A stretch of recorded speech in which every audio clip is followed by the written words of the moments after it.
Ever feel like you're stuck in a rut in the mornings? You know, like hitting snooze way too many times and then rushing to get ready. And then, before you even start your day, it feels like you're already behind. Well, today, get ready to change your thinking. We're going to dive into this really interesting book called Habit Formation is 100% Self-Affirmation. Make all your want-to-dos come true.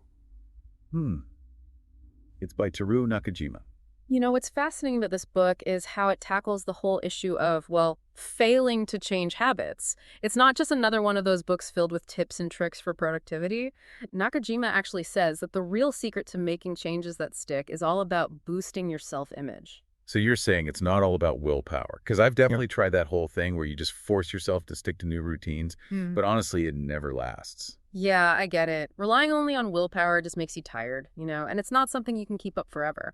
Nakajima, he's been a self-affirmation expert for over 30 years, and he thinks the most important thing for changing habits successfully is having a strong sense of self-worth. Okay, so how does that connect to our morning routines? Well, he calls those first few hours after you wake up your golden time. It's that time when your brain is most open to new things and you have the most willpower. Makes sense. It's often the only time we have all to ourselves without any distractions or things we have to do. Exactly. And there's also a really cool biological reason for this. Studies have shown that our cortisol levels, which control how elate and energetic we feel, are highest in the morning. So by using this golden time, we're basically riding that wave of natural energy. It's like setting ourselves up for a day that's more productive and positive. Right, now I'm really interested. So what exactly does Nakajima suggest we do during this golden time? Does he have some crazy superhuman morning routine? He does have a very specific routine, but what's more important is the why behind each thing he does. For example, he makes sure he gets up at 5:30 every morning, and he never hits the snooze button. He uses something called if-then planning. If-then planning, what's that all about? It's basically like pre-programming your decisions. So instead of fighting with yourself every morning when you're half asleep, you decide what you're going to do the night before. For Nakajima, it's like, if I open my eyes, then I immediately get out of bed. So it's like you're taking away that moment of choice, that battle in your head. You just go on autopilot. Exactly. And something as simple as getting up right away can have a huge impact on your whole day. By getting rid of that first decision, Nakajima saves his mental energy for more important decisions he has to make later. That's a great point. It's not just about getting up earlier. It's about starting your day with self-discipline and purpose. What else does he do in his morning routine? I'm ready to get inspired. Well, he really believes in doing things that boost his mood and energy right away. Like he plays music that makes him feel good, and he opens his windows to get some fresh air and take deep breaths. It's almost like a mini meditation. So it's not just about getting things done. It's also about taking care of yourself and setting a positive tone for the day emotionally. Exactly. He's also all about efficiency, so he combines tasks. Like while he's showering, he'll do some stretches or mindfulness exercises. It's about being intentional with his time and energy. I tried something similar recently. Instead of mindlessly scrolling through social media while I drink my coffee, I started spending a few minutes journaling or just looking out the window and appreciating the view. It really made a difference in how I felt throughout the morning. That's a perfect example of how these ideas can work for anyone. It's not about copying Nakajima exactly. It's about figuring out what brings you joy and purpose and adding those things to your morning. Now, this is something I'm curious about. He takes care of his family's Buddhist altar and Shinto shrine every morning. I'm not really religious, but I find that really interesting. It's a beautiful example of how self-affirmation can look different for everyone. For Nakajima, this ritual connects him to his family's history, tradition, and a sense of gratitude. It's a reminder that self-affirmation isn't only about achieving goals, it's also about nurturing your spirit. That makes a lot of sense. It's about finding those practices that ground you and remind you of what truly matters. That's it. He also talks a lot about journaling, not just for setting goals, but for reflecting on your progress and celebrating your wins. He even shares some of his thoughts on social media, which keeps him accountable and helps him feel like he's contributing to something bigger. Okay, I have to admit, the idea of sharing my journal online makes me a little uncomfortable. Yeah.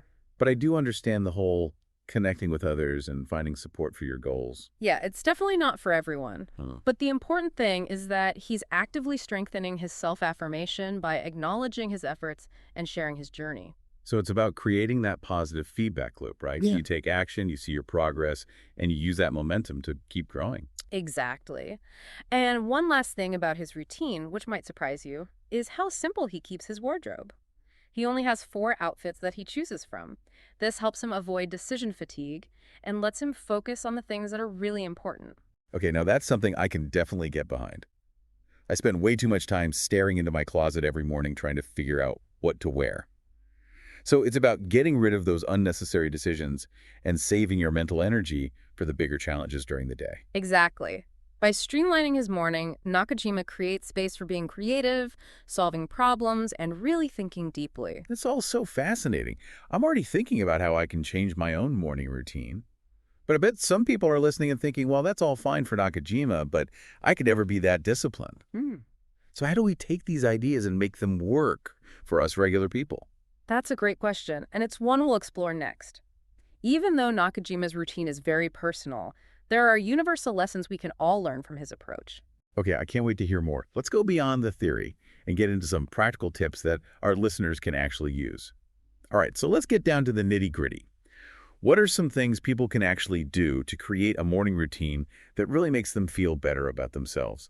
Because honestly, waking up at 5:30 every day just isn't realistic for everyone. Absolutely. It's all about finding what fits into your life and what you like. But even little changes can make a big difference. Can you imagine waking up just 15 minutes earlier than you usually do? Okay, I'm already not sure about that, but I'm listening.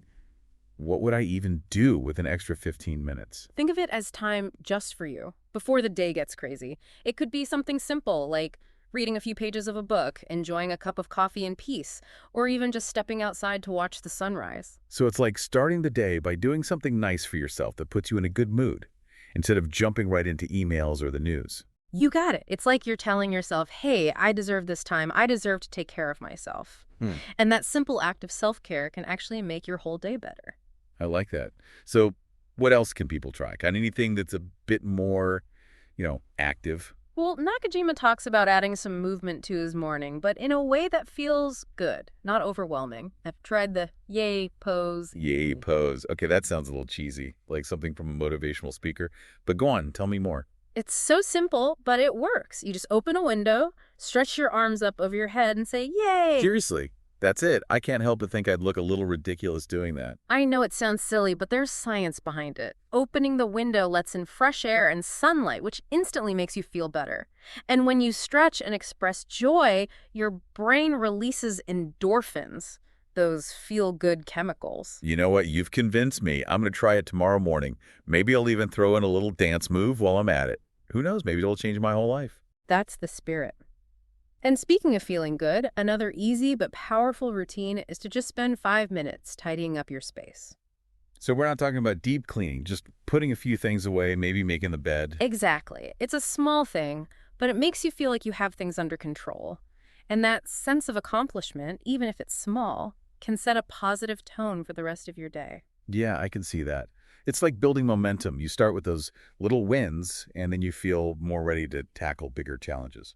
Now, if you're someone who likes to plan things out, Nakajima is a big fan of taking a few minutes each morning to map out your day. This could mean going over your to-do list, deciding what's most important, or even just picturing how you want your day to go. So it's not just about scheduling appointments. It's about taking charge of your day and setting intentions. Exactly. By taking those few minutes to plan, you're avoiding decision fatigue later on and creating a feeling of clarity and purpose. You'll also be better prepared to handle unexpected things because you've already thought about your priorities and goals. I tend to get overwhelmed when I have a long to-do list. Yeah. But I can see how taking the time to prioritize and break down tasks could actually make me feel more in control instead of less. That's the key. It's about shifting your mindset from being reactive to being proactive. And for those who commute, Nakajima suggests adding a bit more movement by walking an extra stop or two. Oh, I love that. It's such a good way to get fresh air, clear your head, and maybe even sneak in some exercise. Plus, you're not really adding any extra time to your day since you're already commuting anyway. Exactly. It's those small changes that over time can really make a difference in how you feel. And sometimes all you need is a little bit of joy to start your day off right. Oh, I like where this is going. What does that look like practically? Nakajima talks about taking a few minutes to do something that genuinely makes you happy. This could be looking through old photos, listening to your favorite song, or even watching a funny video. It's about intentionally creating a positive emotional experience. I'm all for that. Sometimes I'll spend a few minutes looking at pictures of my dog. Instant mood booster. It's amazing how those little moments of joy can affect your whole day. Exactly. And remember, these are just a few ideas to get you started. The most important thing is to experiment and figure out what works for you. So it's about creating a morning routine that feels personal and empowering, not just another set of rules to follow. I like that. But what about those times when, even with the best morning routine, we hit that dreaded afternoon slump? When your energy crashes, you can't Yeah. focus, and all you want to do is take a nap under your desk. Of course. Those afternoon energy dips are totally normal, even if you have a great morning routine. But there are things we can do to recharge and get back on track. Okay, I'm all ears. Mm. I need all the help I can get when it comes to beating the afternoon slump. Well, one of the easiest and most effective things you can do is take a quick walk, even just for 5 or 10 minutes. Getting your blood flowing and changing your environment can really help with focus and energy. I try to do that, even if it's just a lap around the office. Sometimes I just need a change of scenery to clear my head. And doing some mindful breathing exercises can also be super helpful. Taking a few moments to focus on your breath can calm your nerves and help you refocus your thoughts. Yes, sometimes I'll just step away from my desk, close my eyes, and take a few deep breaths. It's amazing how much of a difference it makes. And if you're in a work environment where it's possible, talking to a supportive colleague or friend can also give you a boost. Sometimes just having a positive conversation or sharing a laugh can change your perspective and lift your mood. So true.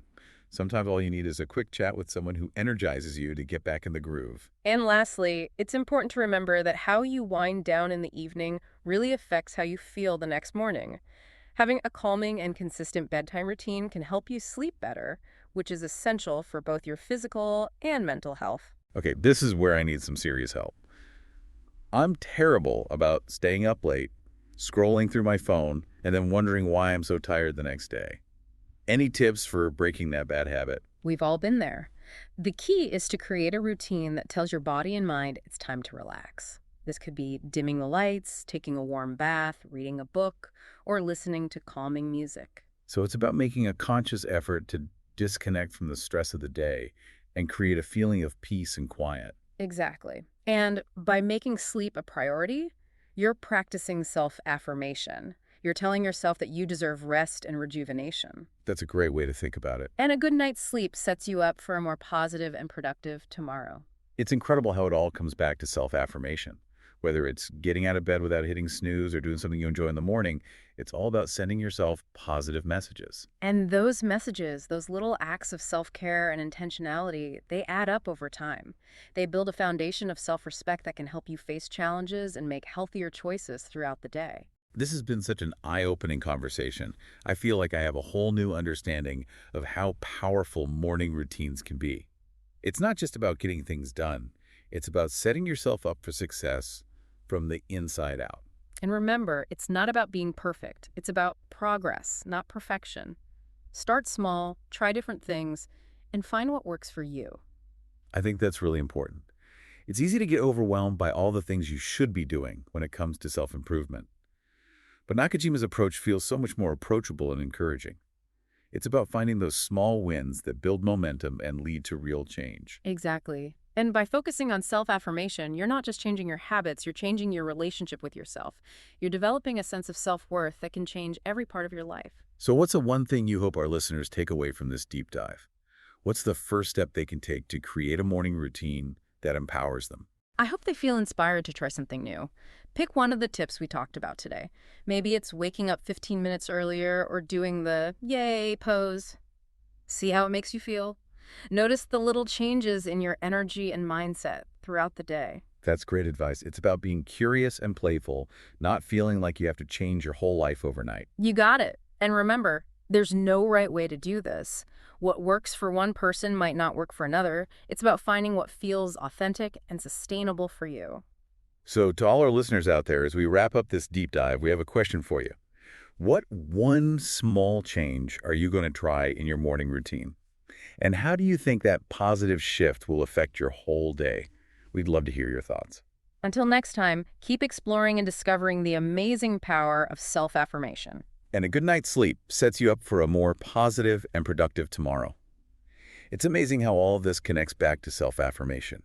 Whether it's waking up without hitting snooze or incorporating something joyful into your morning, it's all about setting yourself positive signals. And those signals, those small acts of self-care and intentionality, they add up over time.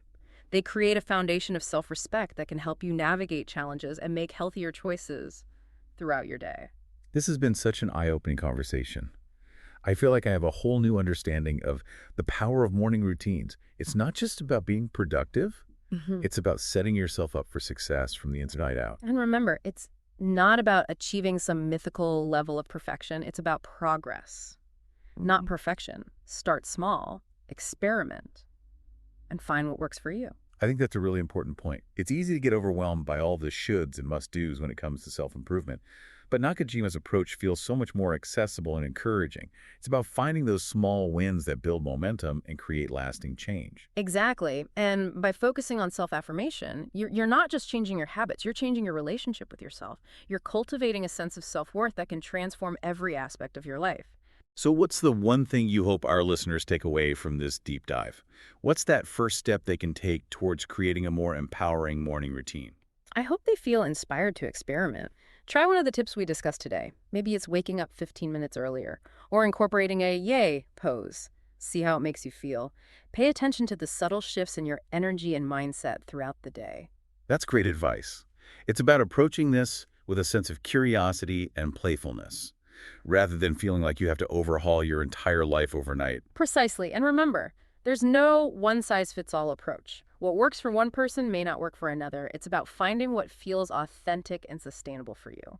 So, to our listeners, as we wrap up this deep dive, we have a question for you. What one small change are you inspired to try in your morning routine? And how might that positive shift ripple through your entire day? We'd love to hear your thoughts. Until next time, keep diving deep and keep exploring the power of self-affirmation.